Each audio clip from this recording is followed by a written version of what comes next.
Welcome to this week's Future Toolbox podcast. We explore the Z to A of life skills, where each letter stands for a topic and essential tool to help you get ahead in life.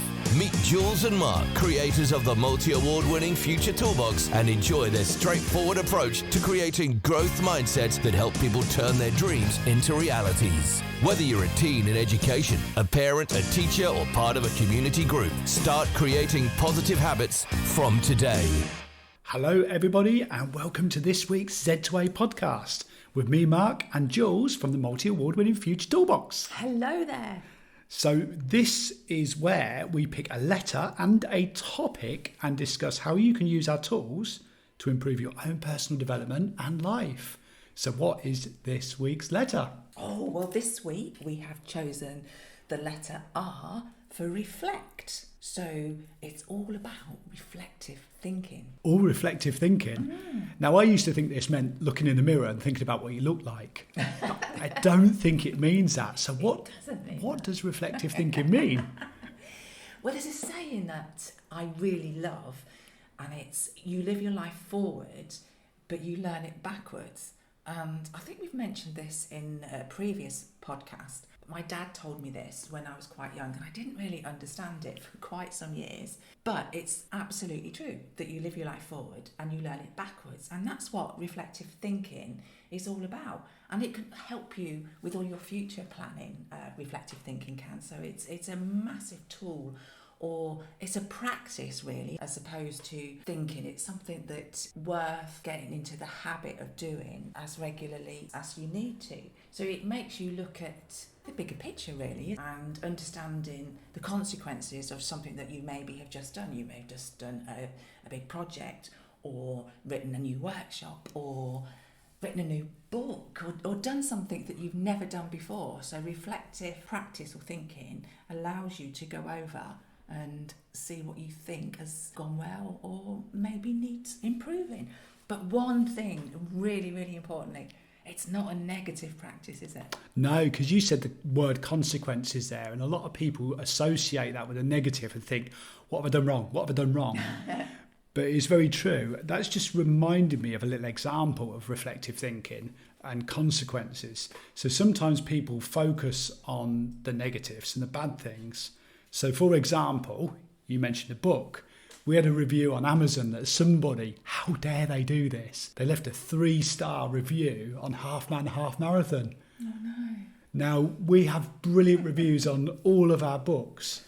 And I could have sat there and got really upset about this one person's review. They didn't leave any comment to say why they'd left a 3-star and not a 5-star. And really, realistically, 3 stars isn't that bad. But it's still saying it was very middle of the road. So we could focus on the negative, or we could focus on the positive. And perhaps that person just didn't like the book, and that's life, isn't it? Yeah, well, you know in life you can't please everybody. I've tried very hard. You can't. The whole idea of the reflective thinking is to understand what you've done, why you did it, and why it's important along your journey, and to use that to improve your life. It's such a positive thing. And here at Future Toolbox, it's all about having those positive tools, isn't it, to help improve your life. And this is a great one. Yeah, so we have a little process that we've taught in some workshops on reflective thinking, and we're going to share this with our listeners now. Now, this is really, really simple, and it's worked for us in so many ways as well. Obviously, any tools that we share at the Future Toolbox, we use ourselves. Why wouldn't we? Why wouldn't we? Yeah. So we're going to ask you a few questions as listeners. Now, you might be driving or sitting on a bus or even having a nice walk in the park listening to this podcast. So it might not be possible for you to write the answers down. So if it's not, do one of two things. Either mentally think the answers through, or listen to the podcast again with a bit of paper and write the answers down. Or it might be that you've never done the reflective thinking before. So these questions can help you start doing this process, can't it? Yeah. Now, you're sometimes the quiz master, so I'm going to ask you to ask the first question. Okay. It's not a quiz, really, is it? It's not a quiz. What's the first question we can ask? So if you're going to reflect over something that's just happened in your life, for example, teenagers well done. Hopefully those exams are all over now and you can reflect on that period and how well it's gone.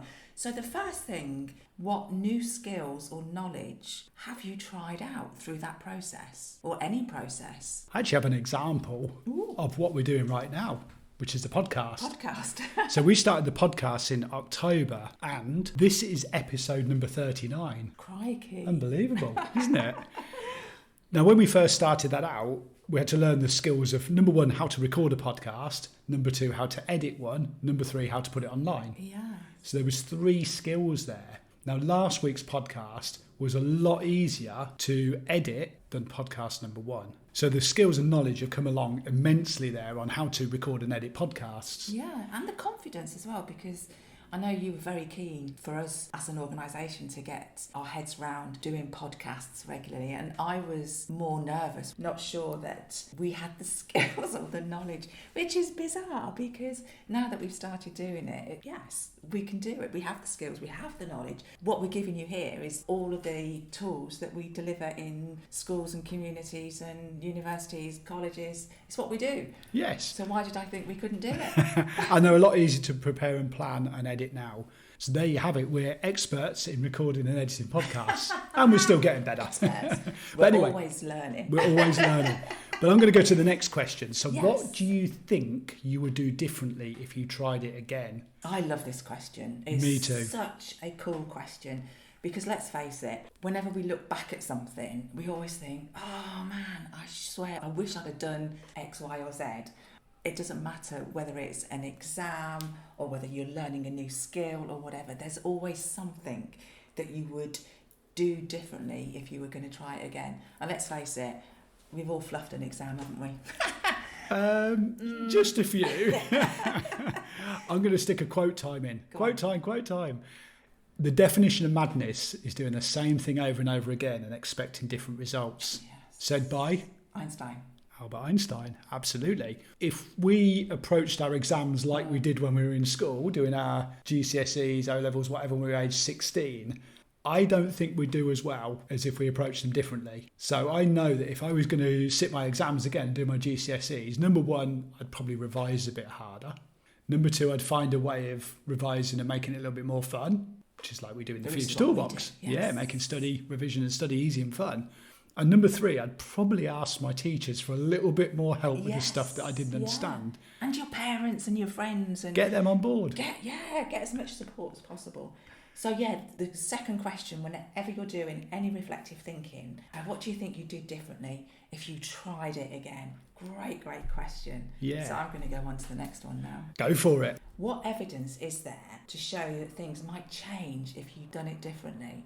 So, for example, we're talking about exams because at the end of the day, the exam season is just finishing and everybody's breathing a massive sigh of relief. It's like, oh, it's done. But there's going to be evidence there to show that you could have possibly done things differently. And it could be just getting yourself more prepared the night before an exam. Yeah, it could well be. And this is always a good example of how you can learn from your mistakes as well. Because if you go back to that quote, the definition of madness is doing the same thing over and over again, expecting different results. If you're doing something wrong and you keep making the same mistake, why would you keep doing that process over and over again? That's a brilliant example, isn't it? Now, personal example of this one was when I worked in full-time employment and I used to get told by my boss all the time to write things down and make a to-do list. Nah, I don't need to write things down. I have a brain, I have a memory, I can do that. And it's really weird because I used to forget things. And then I remember thinking, if I do something different and start writing it down, and by making that simple to-do list, help me to become more organised. But my definition of madness was not writing stuff down and expecting to remember it all. It's a really simple thing, really, isn't it? It's a really simple thing. That's what we're saying here, this whole reflective thinking. It's about that learning journey, that learning process, and looking at it and thinking, actually, if I could just change that, do a simple little thing, like writing something down. How different that's made your life now. Yeah, I just do it without thinking now, without habit. I've got a list in front of me here of things to talk about in this podcast because we're master podcasts, recorders and editors. Yes. So the next question that we would use if we were doing some reflective thinking is, what are you most proudest of in the work that you've completed, and why are you proud of it? So again, just looking at the exams. Now, obviously, you haven't got your exam results yet, so you don't know how well that you've done, but what you have been doing is you've been working towards those and created processes to enable you to take these exams. So what's the proudest thing that you've done and why? Do you know what? I'm going to chuck something in here. On. We've been talking now for over 10 minutes and we haven't mentioned a pretty amazing achievement at Future Toolbox. So last week at the Family Business Awards, we won the award for the business to watch, one to watch for the future. Yeah, we did. And thank you to our amazing Sally, who went along to the awards and picked up the award for us. But that, again, is a proud moment because in 2018 and 19, 20 and 21, we were named the best enterprise in business in Northamptonshire. In 2022, we won the Alex Richardson Headway Award.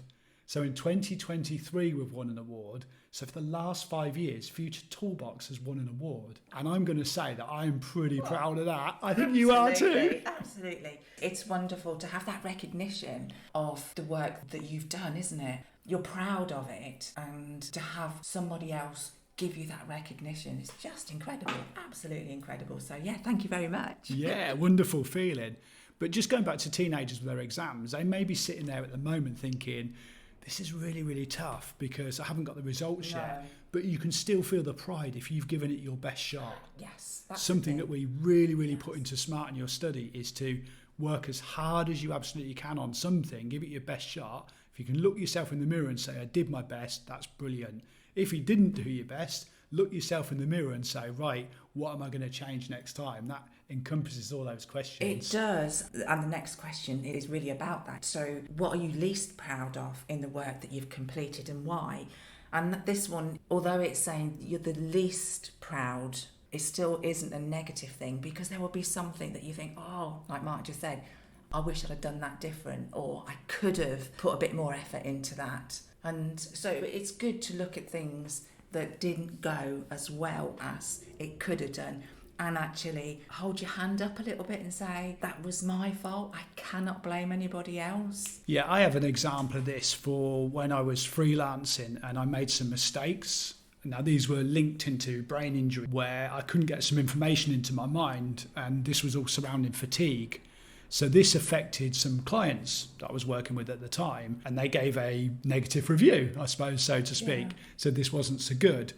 So at that time, I had to go back and think about why was these mistakes being made, and it was down to fatigue and memory, which affected my organisation. So I wasn't very proud of that moment, but then I put into the reflective thinking of what can I do to actually make this better. And to make it better was to start looking at things that were causing the fatigue in the first place, and then secondly, look at ways how we could work together in order to push things forward and start winning business awards. So as you can always see, it's a little bit like we were talking about the negative 3-star review and focusing on that. How can you turn it into a positive? Maybe you could try something again. Maybe you could try a different tool or a technique. Actually, that's just reminded me of something. I remember quite a few years ago, I went on a training course where I was trying to be an observation of teaching and learning. So within school environment or whatever, I would observe the person delivering the course and then have to give them some feedback. Now, sometimes you would have to give feedback that wasn't good. So learning how to do that constructively is really difficult. That's a great tool to have. And when if you think about it, whenever you go on any form of training course, particularly something like, for example, that we would put on, we ask the students or the people attending to fill out a feedback form, don't we? Yeah. And quite often you get them and you think, oh, another feedback form. Why do we always have to do this? But guys, if you ever get given one of those, please, please, please put on there everything that you think about what the course or the training that you've just been delivered. Because us as facilitators, that's how we do our future planning to make sure that we can deliver what we're trying to teach to the best that you guys want, isn't it? Yeah, so could you go on Amazon and give us a 5-star review on our books, or could you hit the link below our podcast on Spotify or iTunes or whatever and say, this is a fantastic podcast. This is it. So yeah, because we like good reviews. We do like good reviews. So yeah, reflecting comes in all sorts of different guises, doesn't it? So yeah, from giving feedback to, like you say, reflecting on things that you've done. I mean, it might be that you have to give that feedback to somebody else, and it might be somebody that you work with, that you have a good relationship, but you're actually having to say, that wasn't very good, but say it in such a good way that they can take something really positive from it. So yeah, reflective thinking is a positive thing and helps you really plan your future. That's going to bring me to a sandwich now. Would you like a sandwich? I'm getting a bit hungry. Yeah. A feedback sandwich is a good way of doing this. And you can do this yourself, or you can use it when you're giving somebody else feedback. So the feedback sandwich is, I'm going to chuck some more questions here, but they're really simple. What did you do well? What could you have done better? What was the best thing you done?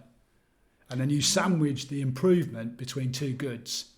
So what did you do well? What could you do better? What was the best thing you done? Brilliant. So that's a very, very quick one, isn't it? Yes. Now, when you do your reflective thinking, obviously, you're going to reflect on past projects, experiences, maybe something that you're currently doing, and what you've learnt and how you've learnt it and how you're going to put that into your practice going forward. But when do you reflect? When do you do your reflective thinking? Do you do it at the end of every day? Do you do it at the end of every week, every month? What's your thoughts? I always think it's really key to look at each thing individually. So, for example, if we are running a workshop in a school, we'll probably reflect at the end of the workshop.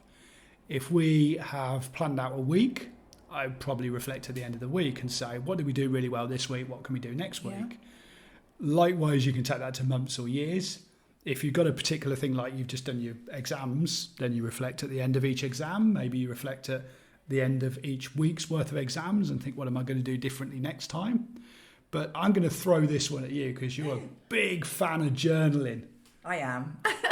I think journaling is brilliant, and it's one of those things that you could do at the end of every day and just sit there and reflect before you go to sleep, or whilst it's part of your sort of getting ready to go to sleep routine of just reflecting over the day and just those little questions. And like you just said about the sandwich one, what went well today? What did you do that went really well?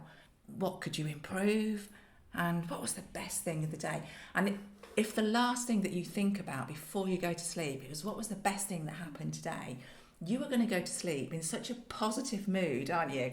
Your thoughts is going to be so good, so that you'll wake up the next morning and you'll still have those positive thoughts in your head. Sounds good to me, that sounds absolutely brilliant. Now, the thing I always love about reflective thinking is a summary. So should we just do a quick summary of these questions again? Yes. Yeah. So the first question was, what new skills or knowledge have you tried out? We use the example of when we tried out the podcast, and we had to learn new skills of recording, editing and posting a podcast. What was the next question? What do you think you would do differently if you tried it again? Okay, this has got to be my favourite one. So this is a real reflective question. What would you do differently if you tried it again? Learn from those mistakes. Yeah. Live your life forward and learn it backwards. Definition of madness. So once you've done that, the next one to think to yourself is, what evidence is there to show that things might change if you did it differently? Now, I've got a really good example of this. I remember a few years ago, a family member went to a restaurant and didn't have the greatest service there. And they said, right, I'm never going back to that restaurant again. We all do that.